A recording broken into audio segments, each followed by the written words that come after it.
Dear Erika, I thought it best to do this publicly. I think public conversations keep everybody honest. And there are some things that certainly need to be clarified because sometimes the gap between the truth and the lie is what happens behind closed doors. You and Charlie began dating in earnest in 2019, and in retrospect, it was accompanied by a season of a lot of change. For one, I was getting married and virtually, therefore, joined at the hip with my fiance. He was sort of a new third wheel at all of our events. A few months later, on May 1st, the public was informed that I was resigning from my position as the communications director of Turning Point USA. Now, there has been a lot of public speculation as to what led to that decision. The media ran with it was anti-Semitism or some disagreement about Kanye West, but that wasn't true. None of that was true. The truth, and I think that you very well know what the truth is, because you were around for it, is that Charlie and I had a disagreement which fractured my trust in him. He did something that he had never done before. He lied to my face about money. Now, in retrospect, I believe that the manner in which I discovered the lie might have been by design, but there's no need for us to delve into conspiracy when the facts are plenty enough. Charlie had taken a meeting down in Florida with Ike Perlmutter at Mar-a-Lago. It was a fundraising meeting. For whatever reason, he did not want me to know about this meeting, and that was strange. It was meant to be kept a secret. Strange because we had always collaborated on and taken those sorts of meetings together.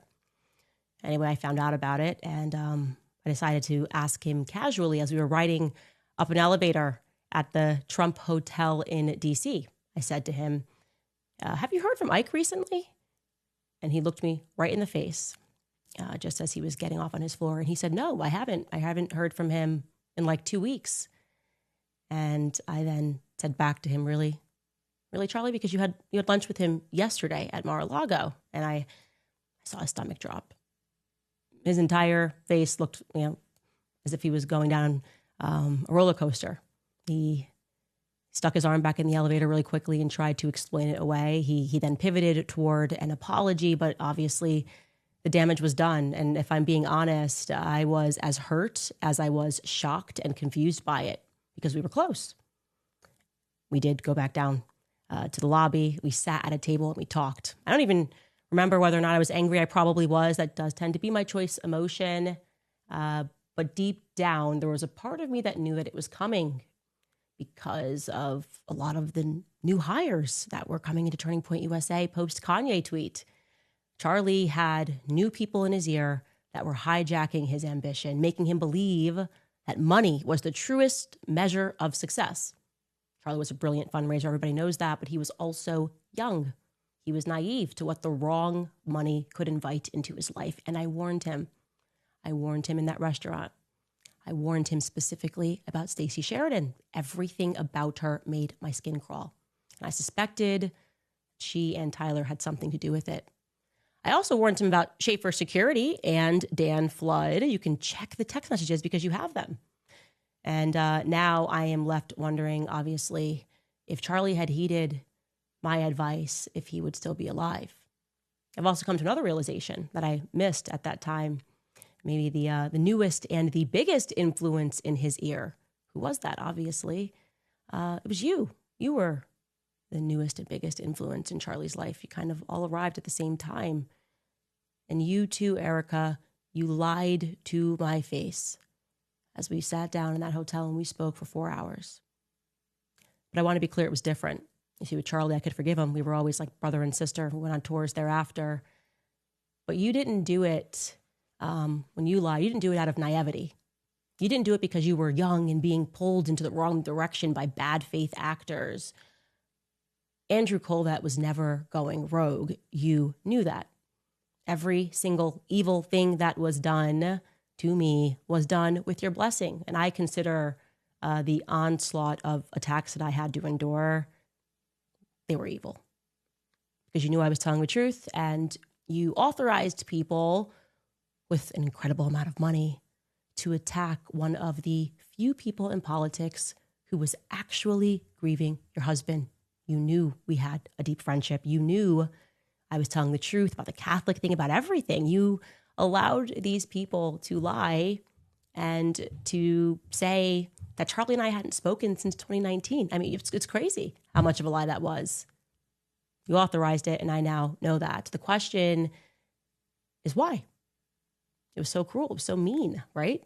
Why impart that on someone who you know within a sea of snakes actually cared about Charlie and didn't want anything out of the organization? Maybe it's because I was like a loose end, one person that wasn't controlled by an organization. I'd just kind of proven that I'd rather lose everything to say something that I don't believe, least of all for money. I mean, maybe it's also because you have his phone. And when I revealed to the public that he had predicted his own death in remarkable detail, maybe you went back and you read the rest of those messages, the ones that I haven't yet revealed to the public, because in retrospect, those messages they're pretty terrifying because they're precise and it feels prophetic. Charlie was gifted. You know that. I know that. And the government most certainly knew that as well since he was a kid, which is why it was at least very interesting to me that you told the New York Times, something that most people didn't pay attention to, but you told the New York Times the night before his murder, Charlie's, and I'm going to quote this, you said that Charlie's adrenal glands were just going off. He couldn't sleep. I know enough about Charlie to know what that means. That means that Charlie was being bothered. He was probably having visions like he was in 2018, probably a clearer vision than the one that I had that you guys tried to mock, that danger was coming. And I'm going to go ahead and say that it wasn't about a Jezebel article written by some leftist. Please stop saying that because it's not true. I know Charlie, a leftist article didn't upset him in this way, didn't make him call a priest to pray over him. He thought someone was going to kill him. He did. He expressed that in writing, and you did not lose those text messages. You knew that. Charlie and I spoke a lot about his third eye. That's why that sentence caught my attention in the article. He spoke about the street lamps that would go off when he would run, about the special school that he had to go to. We spoke about a lot of the things that were strange in our childhood, the testing that both of us had to endure. We spoke about the fact that we could both astral project. You know all of this, of course. You have his phone. And how surprised we were when we learned that not everybody does that naturally. Sleep paralysis, you name it. We had conversations about it. And if Charlie's adrenal glands were going off, it was probably maybe for the very same reason that I pulled my kids out of school days before he was murdered, because I sensed danger was coming. And since we are being open, I also want you to know that it struck me as odd when you said in that interview with Jesse Waters that you wanted Charlie to have a good night's sleep. He was so excited. So you sent him to sleep in his daughter's room.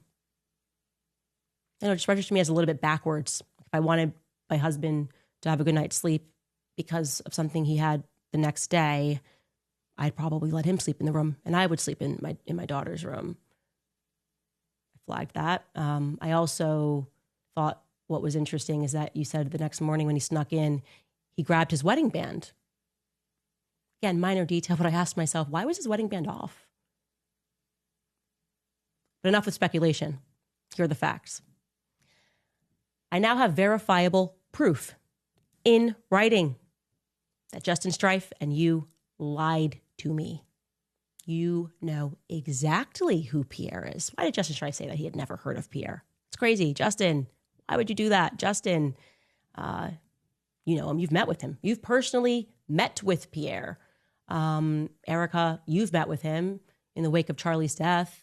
I have, again, verifiable proof. So you can call your lawyers. You can spend another $1 billion on PR if you want to. Tell your lawyer to call my lawyer. I mean, you guys certainly have the money to do all of these things. It's not going to wipe away the truth. Okay. The truth is that there was a deal on the table with Pierre, who, yes, is from France, born in France. And that deal was worth billions. Not millions, billions, plural, billions of dollars. Just after Charlie was shot, and again, I have proof, Pierre had a phone call with Justin Strife. He also had a phone call with Mr. Don Orico of Turning Point USA down in Tampa. And You know what's really odd? Somehow this Frenchman, Pierre, he knew that Charlie was dead before the rest of the world did. How did he know that? How did he know before I knew? Especially because he wasn't yet a donor to Turning Point USA. Why was he given so much priority? Frenchman. I'm interested. I know that after Charlie died, that deal went through. Yeah. I mean, if I'm lying, this would definitely fall within the category of defamation. So, yeah, I'm all in on this one. I'm guessing, by the way, regarding this, Pierre, that this might be the reason that the White House never got back to me regarding the French Foreign Legion being involved with Charlie's assassination. Because, I don't know, there could be a French angle here. Could this be a motive? Could billions of dollars be a motive? I mean, I'll just ask some immediate questions. My question would be, why would a devout Catholic Frenchman be looking to give billions of dollars to an evangelical organization? Is that not weird? Just objectively weird? Gosh, that's a pretty big investment. Just really care about free market capitalism? What's France got to do with college campuses in America? Full stop. The answer, Erika, is nothing. Nothing. And one of the things that when I was a kid, and other GATE kids, since we've been speaking about the GATE program, when they put you in these special classes, they test you frequencies, sounds, they made us drink fluoride, all the weird stuff. But one of the things that they're especially interested in is how quickly you can put together puzzles. And I want you to know that I excelled at that. I was really good at putting together puzzles. I gotta tell you, I think the picture is starting to emerge here. I think I was right. My best guess is that it was Pierre Falcone all along of Angola Gate. We talked about it on the show. France, Israel, the United States.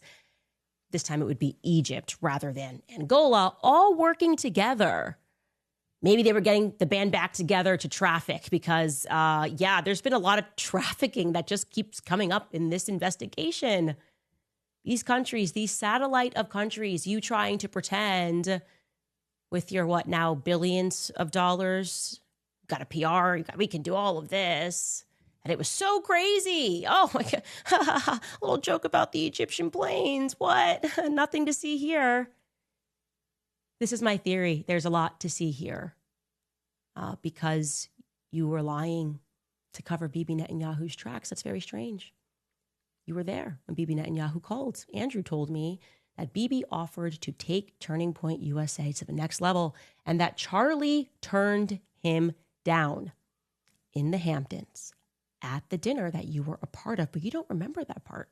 You say he's just calling about a letter that Charlie wrote 5 months earlier. The dinner that you thereafter allowed an army of influencers to claim never actually happened, but you were there. Oh, I was there every step of the way. None of this ever happened. Nobody wanted to address Bibi calling. Nobody made any statements about that. Full-blown psyop, psychological operation. Truly, everything that you guys did, not only was it cruel, but I think the real motivation was you just thought you could psychologically break me. Because that's what this whole thing has been. It's been one big psyop. Very well funded because there's a lot of money on the line. If nothing happened in the Hamptons that was out of the usual, why the panic? Because something did happen. Charlie told Bibi Netanyahu no. Bibi, also, Charlie had declined to have Bibi on his podcast. When Bibi went on a little PR tour, Charlie didn't want to have him on the podcast, according to Andrew. So Charlie seems pretty done with Israel, right? You don't want to have on the prime minister of Israel? But the obvious question here at the media is not interested in, but I certainly am, is in exchange for what, right? In exchange for what was Bibi Netanyahu going to take Turning Point USA to the next level? In exchange for what? And also, how was he planning to get that money into the company? Turning Point was already worth $100 million. pulls in $100 million annually. What does the next level mean? It sounds like it would have to be billions. Via whom? My guess is Pierre. Erika. I think that there's a reason Pierre knew that Charlie was dead first. I think there's a reason he was a priority. How? Why? I think France and Israel are involved in Charlie Kirk's assassination. And I'm going to put that out there with full confidence. I also now have very strong evidence which suggests that you lied about your whereabouts on the morning of September 10th. Little details have been edited. You said that you were accompanying your mother as she was receiving a treatment. Like I said, I now have something which strongly disputes that narrative. So I'll ask you this question on behalf of the world. What the hell happened on September 10th? Why are you guys struggling to get your story straight? Why did you tell Jesse Waters this? And you wanted to see Charlie immediately and came up. Take us through that. We landed in Utah, went straight to the hospital. Straight to the hospital? Andrew told me that when he deplaned, you guys embraced on the tarmac and he boohoo cried in your arms because he had so much pent-up anxiety. So just given the planes, which you confirmed to me which plane he was on and which plane you were on, that would mean that you had to wait for Andrew to land for an hour. Waited for an hour. Don't do the thing where you tell me that Andrew went rogue. Don't do that, Erika. You're lying. You would be lying. The question is why? Why did you wait? And how long did you wait? And who was on the Egyptian planes? Who took off to Delaware? Who stayed behind to communicate on that second plane that was transponding for no reason? I think you know what I know, which is that I'm going to find out. This is not going to be a never-ending mystery. This is not going to be the JFK story. I'm going to figure out exactly what happened, and I'm getting very close against all odds, against billions. You might have the billions, but I have the truth. So